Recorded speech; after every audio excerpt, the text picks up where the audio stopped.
நான் 2001 இங்கே சென்னைக்கு வந்தேன். சினிமாவில் பாடல் எழுதணும் அப்படின்னு வந்தேன். 2005 என்னுடைய முதல் பாடல். அந்த 4 வருடங்கள் வந்து தொடர்ச்சியாக தேடுறது தான். அது நான் மட்டும் தனியாக தேடலை.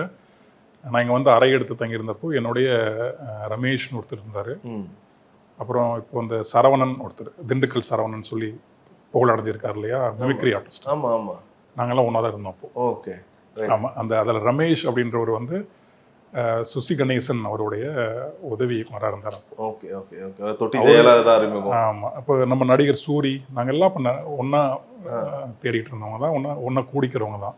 அப்போ அந்த ரமேஷ்ன்றவர் தான் முதல்ல கார்த்திக் இந்த மாதிரி கலைப்புலி தானோ ஆஃபீஸில் தொட்டிஜியான ஒரு படம் ஆரம்பிச்சிருக்காங்க, முகவரி படம் பண்ண துரை இயக்குனர், போய் பாரு, இளங்கோன்னு ஒரு அண்ணன் இருக்காரு, அவர் நான் சொல்லியிருக்கேன் அப்படின்னு.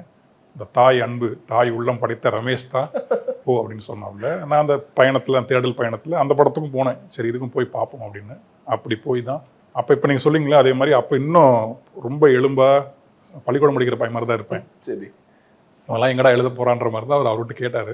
ஒரு வாய்ப்பு கொடுத்து பார்ப்போம் அப்படின்னு. அந்த ரமேஷ் இளங்கோ இவங்க 2 பேருடைய அன்பு தான்